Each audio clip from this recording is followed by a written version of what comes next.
with the little birdies and shit.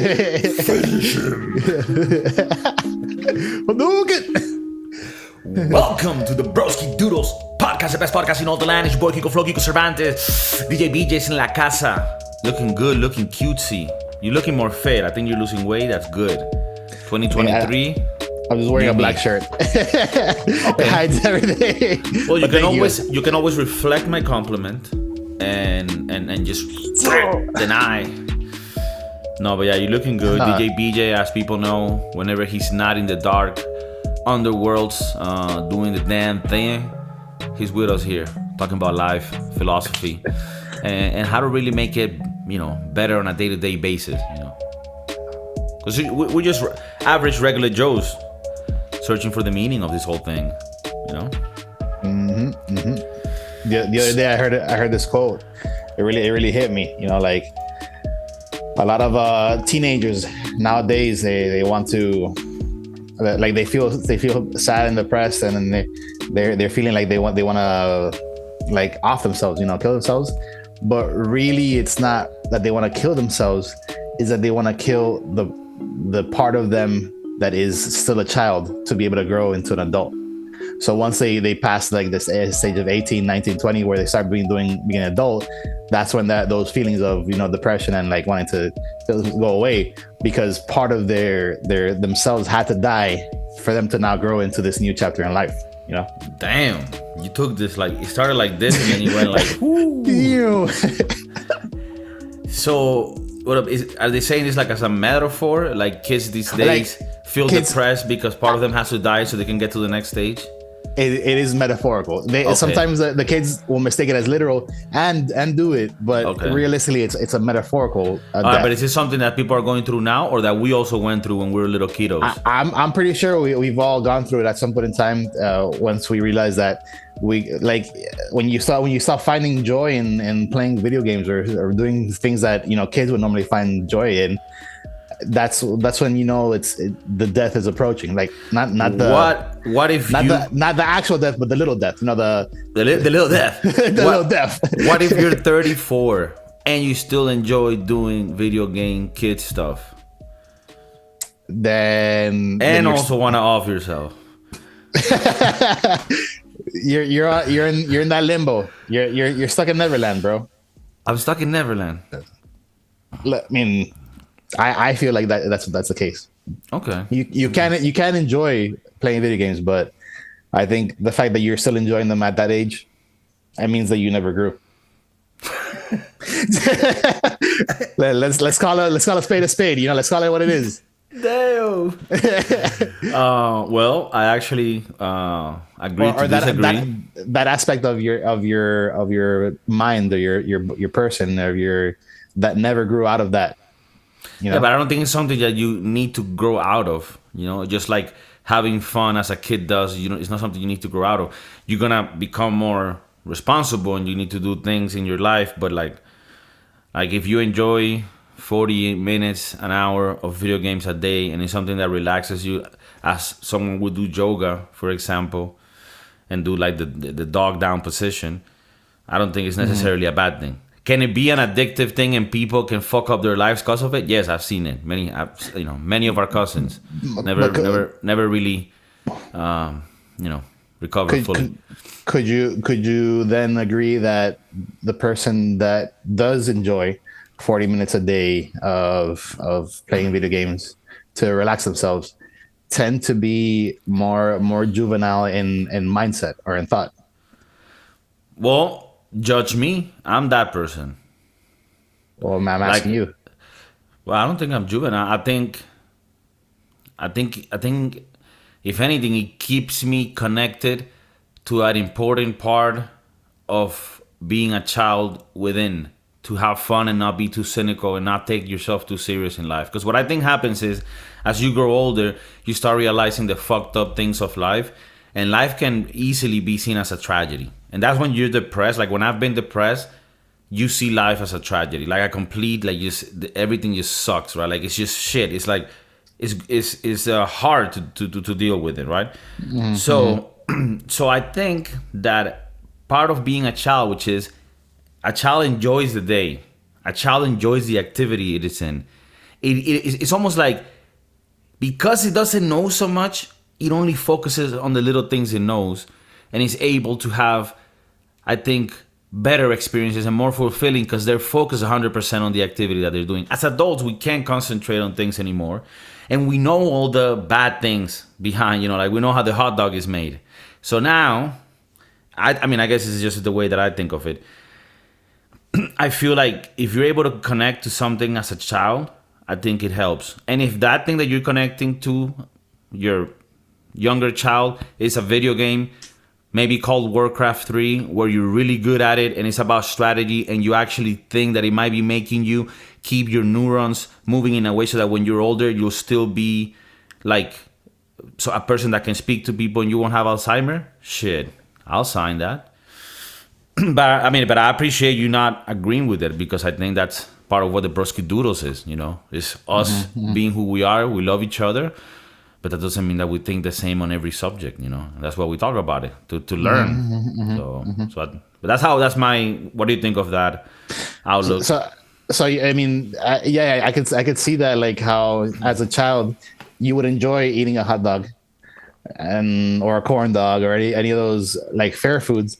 But then when you realize, somebody has to make this, somebody has to go and produce this, then put their hands on it. Where are those hands been? Like, who's making sure that these things are properly done? Is it properly cooked? Like all these things that you think about as an adult, because you've now realized, okay, this is what it requires for this to be done.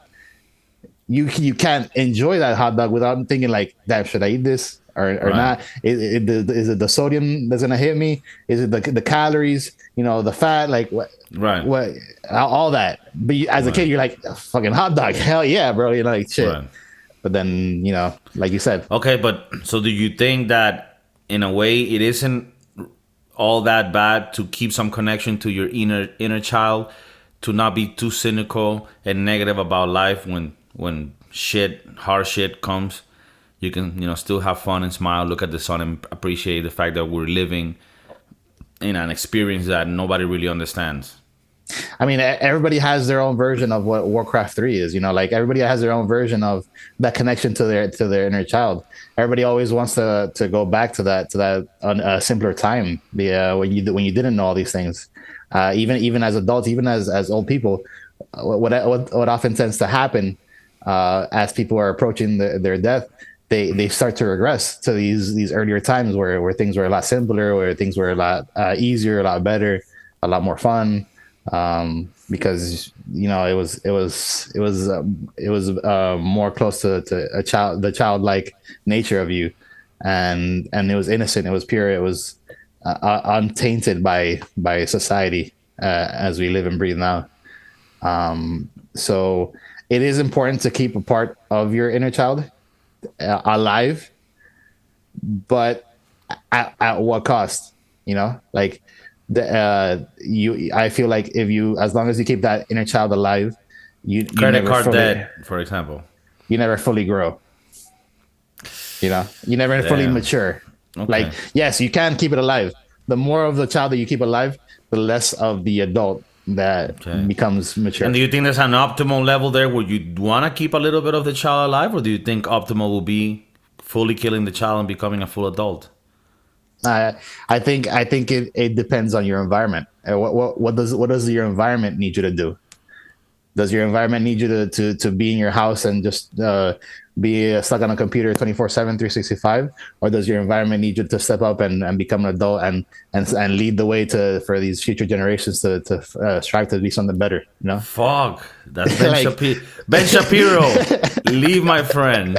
Stop controlling his mind. It's the shirt, bro. It's the shirt. I feel like it's on you now. Fuck. Okay. No, I mean, I like the disagreement, but yeah, I think that video games are still a good thing. If you do less than an hour a day and you concentrate on maybe more games that have a lot of mobility and maybe makes your brain work, I think that could help. But also, if you prefer to follow the advice of DJ BJ, you'll probably get farther in life.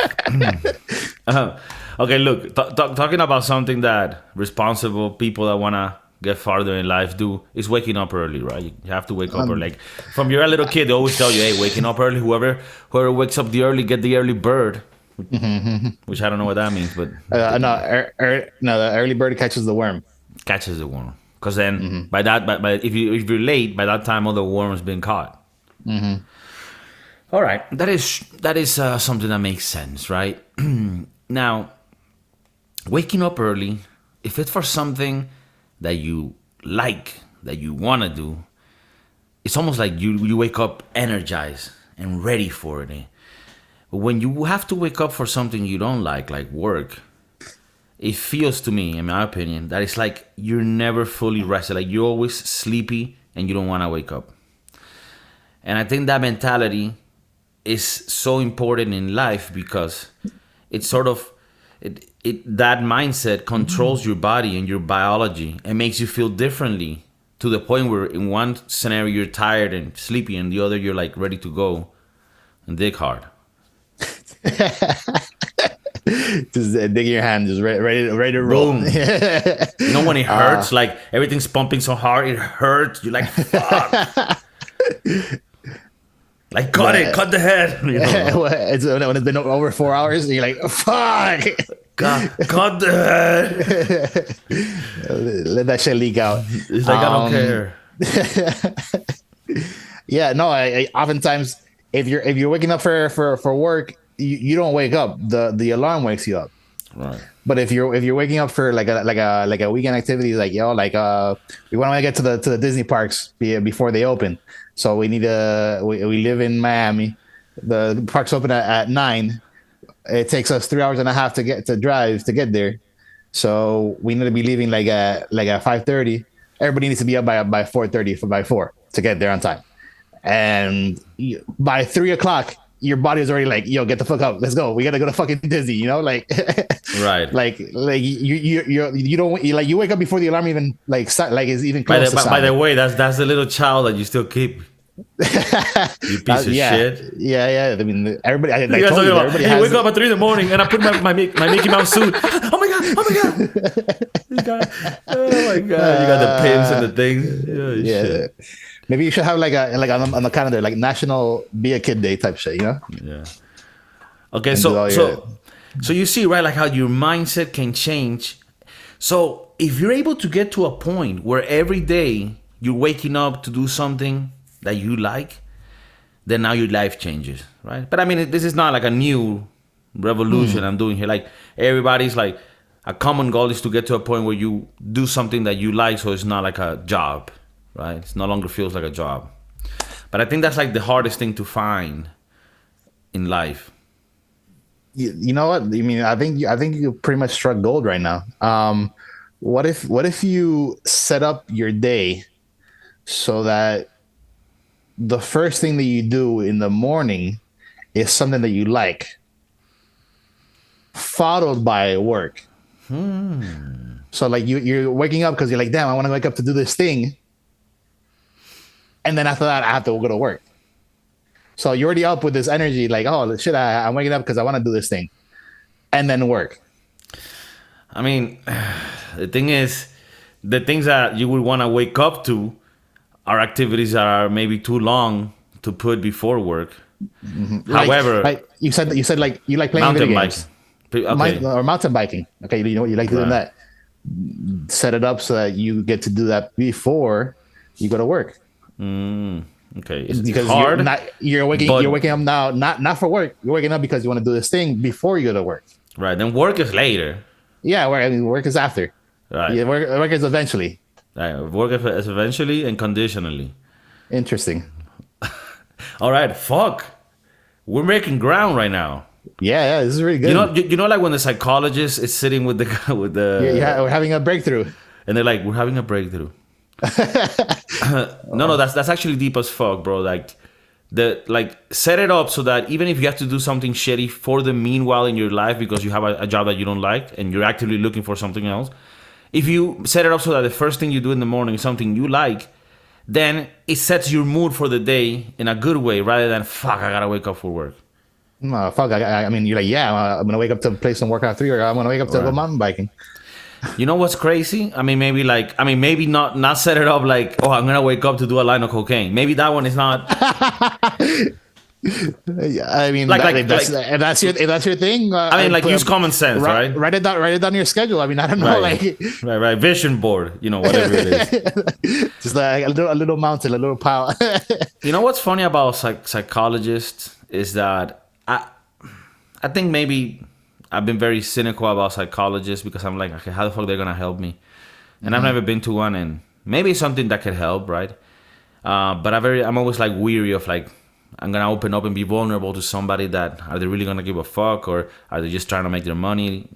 Because you see it with doctors here. Like you go to doctors and they're like, sometimes they don't give a fuck, or they just ask for extra shit so they can make money. And so I'm thinking, right? You see a lot of movies, and in a lot of movies you see a theme where maybe the main guy or maybe is a psychologist, right? And he has a patient that's talking to him, and he's like daydreaming about something else, not giving a fuck about the patient, because he's thinking about Kate Hudson, right? That he met. And it's funny because you have a lot of this wave of mental health where they're pushing like, no, this is not weird. Like you should go to a psychologist. You should feel safe. But in every movie I see, the psychologist is just another human that kind of doesn't give a fuck and is working, but really not really working. And it's almost like Thelma at the DMV who's doing halfway what she needs to do. Like this guy's doing the same. And this is the guy you need to open up and tell him about your deepest fears. I just wanted to say that to put a little stop when people are like, oh, mental health, you gotta go to a psychologist. It's gonna help so much. Like, chill. You can have a bad experience with some fucking fucktard also. I mean, like sometimes I feel like this interaction that we have is better than going to see a psychologist. Like I think we make a lot more progress.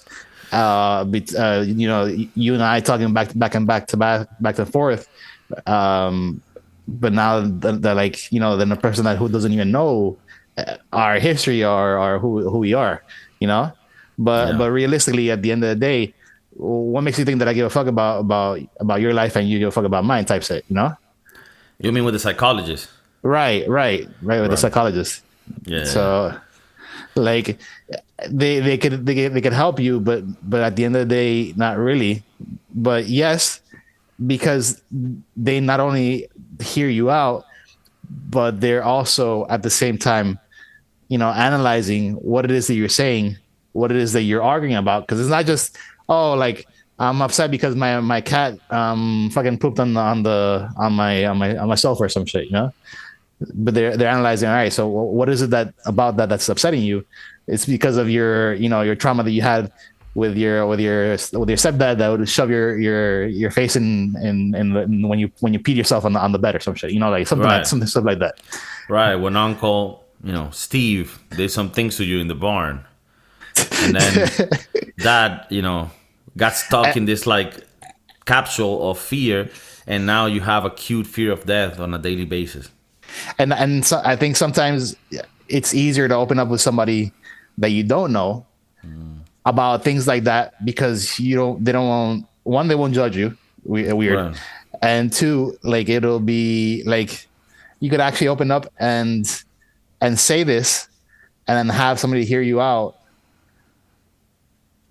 and then potentially never see this person again. So like you could like that could like they could just stay hidden in this little vault, right? Where you got it off your chest, and that like just getting it off your chest alone helped. Whatever. Yeah, but that one you got to do with a friend. But what you're saying there is that there's actually value in talking to somebody that doesn't know you. Right, but with a friend, if let's say I told you one of my deep dark secrets that I could not possibly share with anybody, which I can't because of the nature of it, you might see me differently as a result. Even if you don't say anything, and even if you don't judge me or whatever the fuck, and then I wouldn't personally be able to even look at you, right? Because of what you know. Okay, so what you're saying is that even though a psychologist value is sometimes a bit overrated, and we do a lot of that in this podcast. We just had a breakthrough today that I think a lot of the people that listen can benefit from, because this is sort of like that psychologist class for free. That's even better. But that this does masterclass. But this doesn't mean that going to a psychologist is a bad thing, because it does have its value of having the fact that the person is a stranger, that you don't have to see them, like you're telling your cousin about Uncle Roberto touching you in your genitals. Your cousin's gonna look at you differently, even if he doesn't want to. But if you tell Martha, the psychologist, 67-year-old woman that you don't know, although awkward, it's gonna probably not leave you scarred, because this person's you're not gonna see her again, or So I get that's actually really interesting. Or it's like it's a more professional setting. But like look at the internet. Look at how much easier it is for you to anonymously post something on the internet that might be real to you, and not get any any feedback for it, or get some feedback for it, but it'll never get tied back to you, and then somebody could help you out. Somebody could call you disgusting, or like you're a pig, whatever this and that. But at the end of the day, they don't know who you are. So like you anonymously say this to help. It's really to help you cope with this situation, whatever it is that you're getting off your chest. Okay. Interesting. Do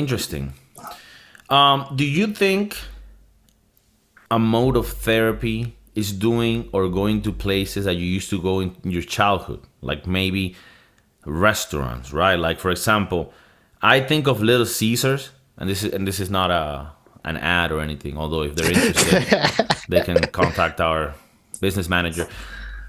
I think of Little Caesars, and it brings me to like special places where like me and my friends only have $5, all together, and we were able to get a $5 pepperoni hot and ready Little Caesars pizza, and like breadsticks, and like have the drip, start solidifying on the walls of my vessels where all the blood goes through. And I'm like, this is amazing, right? Now that I'm older, I don't want to sound judgy, but do you feel that now places that you thought were super fire, now, I don't want to say it, but I'll say it, they kind of feel a little riff-raffy to you, like a little riff-raff? And nothing against it, like, I'll still go, like, you know what I mean? Like Taco Bell is one of those things. Like Taco Bell, I'll probably go today, But still go Little Caesars. Well, Little Caesars, I tried it. Little Caesars is now in Spain.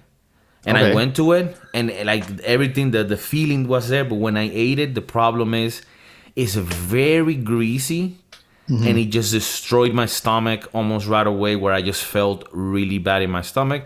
But I don't blame him for that. Like that's what they've always had. And when I was that's Little Caesars. That's Little Caesars. I mean, you're paying $5.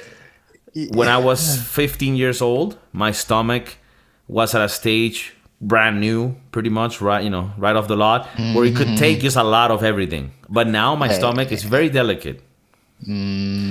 Nevertheless, the flavor was there, but you could tell this was like super grease.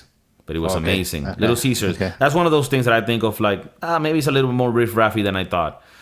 But that's still cool, You remember when like you would buy a Little Caesars pizza between 3 of you, and you're like, fuck, there's 8 slices. How do we split this up, Yeah. Well, I think that's how they came up with the formula for pie. 3.4 or 1.4, like you need to split it in a pie. You need to split the pie in a way where there's always gonna be one line that's just gonna be always getting like smaller and smaller. And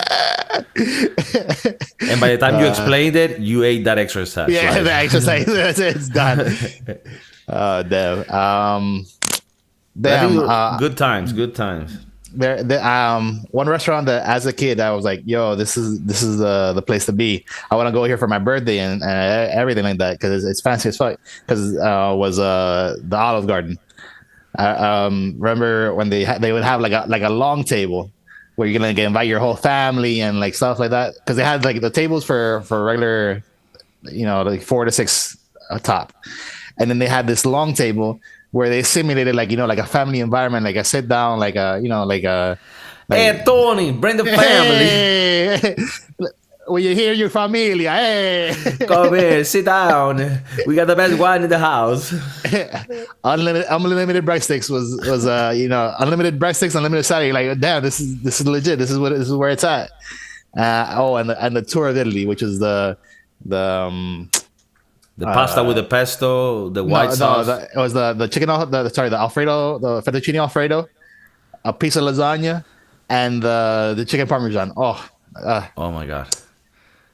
Now you think of it now being not as fancy as it used to be, but you still go in it and kill it. And then now that I've become more worldly, I've actually talked to some Italian people, and they're like, this place is a disgrace. Like, this is this is horrible. But this is the thing. You need to judge it, and this is what I do with restaurants of this type. Not judge it in comparison to its tangent origins of Italy, because this is a fusion, right? I mean, Alfredo is not even a sauce in Italy, right? So Alfredo is just some guy that, probably a fraudster, a con man. But Alfredo is fire. I like it. But it is what it is. It's sort of like you go to, like, when people go like Chipotle or Moe's for burritos, they're like, this is not even Mexican food. Yeah, but I still like it, whatever it is. Yeah. I mean, yeah, I'll definitely hit up the Le Gardine d'Olive.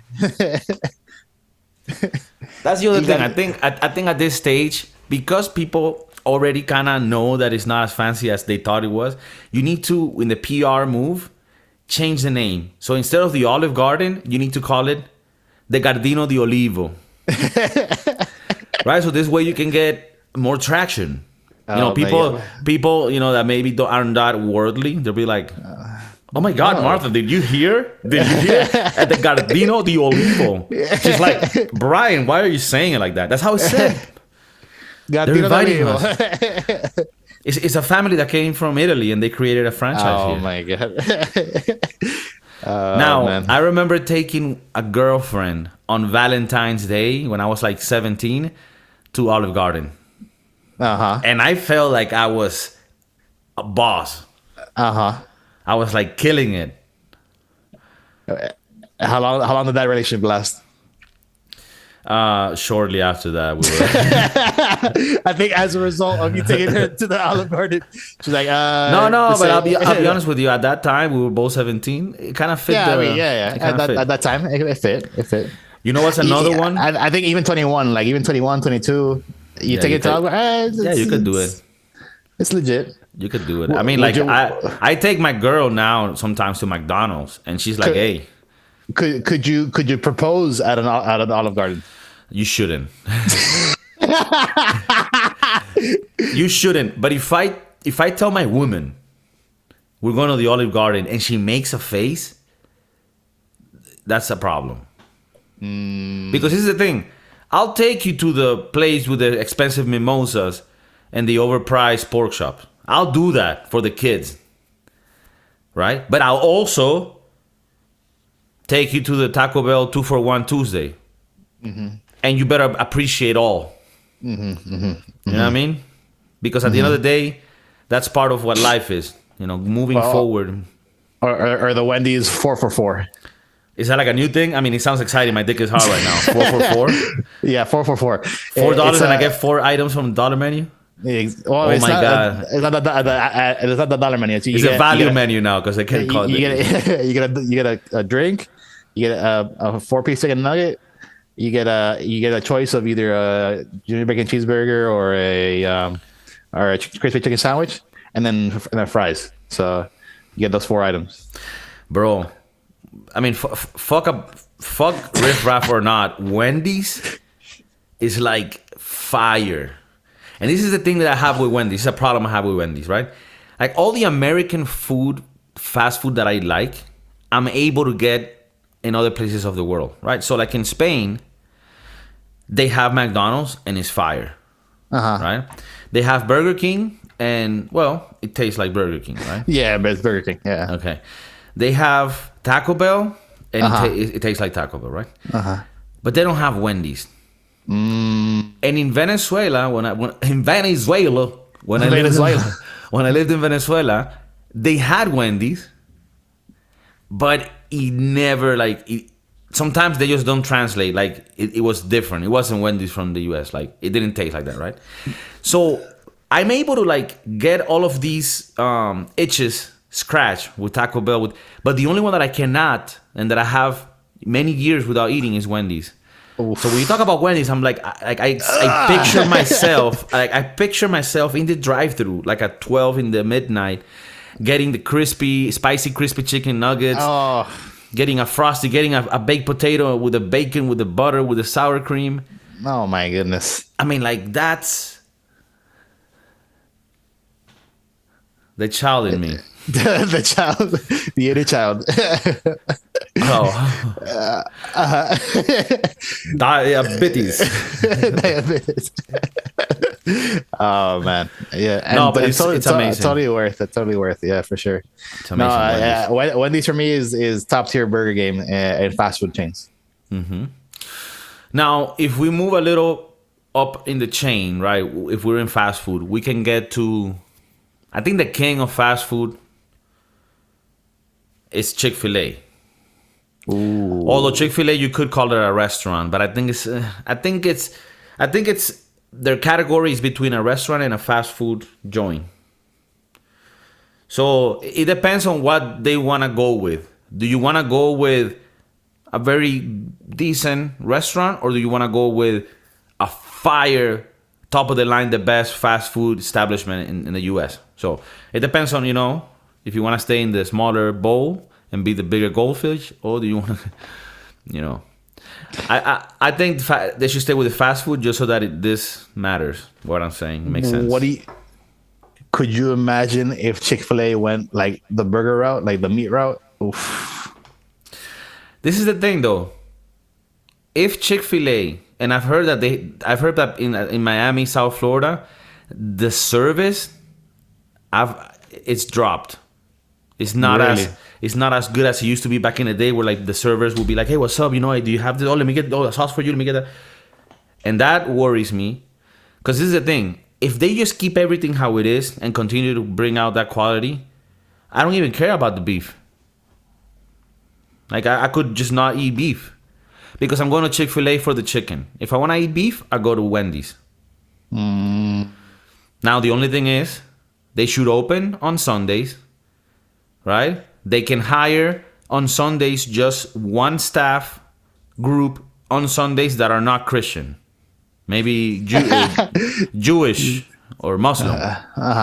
And while all the employees go to church on Sunday, those people work the thing. Or non-denominational or agnostic or atheist. Right, agnostic or an atheist. But then they wouldn't get hired because they would, right? Or like, is there like a discrimination like that against them? Or I don't know. I don't know if the discrimination is based on, do you follow any religion or do you need to follow our religion? But they are gonna have to make an exception if they want to open on Sunday. Or are you gonna allow Christians that sometimes don't go to church, and this way the workers will go twice a month? 1 week yes, 1 week no. Mm-hmm. Can you still get enough Jesus reception if you just go twice a month rather than 4? That's something to ask, someone that's in the clergy or some shit, that can help us with those. Like, is the connection still there? Like, if I just go once a month, can you make it so that you send me more energy on that one day so that I can last the whole month? Can they go to church and then go to work? Like I don't see anything wrong with them. All right, go to church and then go to work, and then that's it. You're good, and you get paid for the hour or two that you're at church. Right. Right. You got 2 services. You got the morning service and the night service. So depending on your shift that day, you can decide. Yeah, you only work half a day. No. You get 2 shifts. Or maybe they give you half a day just because they're nice as fuck like that. Yeah. Okay. Or no, like you work half a day and then you get paid the 2 hours that you're at church, whatever. Right. Yeah. Oh, perfect. So you get 6 hours, and you keep the business running. How many times have you not been in the drive-thru of a fucking Chick-fil-A on a Sunday morning and you're like, god damn it, these motherfuckers are closed. I wanted those little chicken buttery biscuits. God damn it.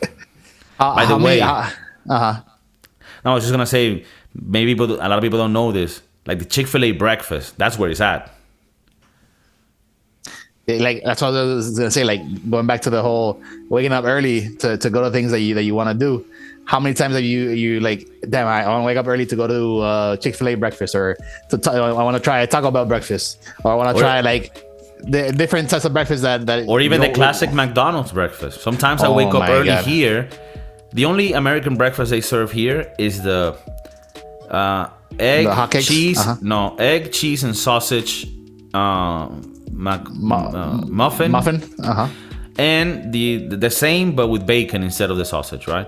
I think the sausage one is just better. So they only sell those two sandwiches. Everything else is Spanish based, like food. They don't sell McGriddles. No, oh no, what? No. Oh my god. I think those might be illegal here. Have you tried that?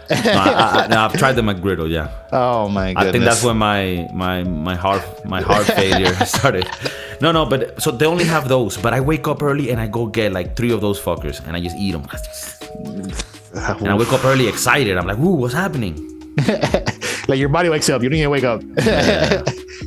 So I think it's important to like, you know, if we can leave a message for the episode, it's like, if you're waking up to things that you don't like, well, you're gonna have to work on changing that thing. Which, like, don't feel bad. I'm one of those persons right now trying to change the work that I have, because it's not something that I wake up to and I'm happy to go do, right? But in the meantime, while you still have that job, because you do need to pay the bills, like, unfortunately, we cannot just be like, I'm just gonna follow my dreams, because, you know, you have to pay the bills, right? In the meantime, you can at least set up your day so that the first thing you do in the morning is something that you like and not straight to go to work, because that's gonna set you up in a mood. And I'm gonna try it as well. Maybe do a little joggeroony. Maybe not the mountain biking because it just takes too long, but maybe do a little joggeroony before I have to go to work. Maybe that will put me in the right mindset. Any last words, on any of this? It's very critical that you conserve a part of your childhood. It's from what I've learned today. Have somebody that you can talk to about your problems, whether it be a psychologist or a friend, somebody that's willing to listen to you without judgment, and try to find something that you like to do and do that, and make that the reason you wake up every day, and help you propel you forward into changing your life to be able to do that more often, you know? I'm gonna leave it like that because that was too impactful and I want that to be the last words. I love you guys. Take care. Peace. No, that was really nice. You never cease to come through with a fire.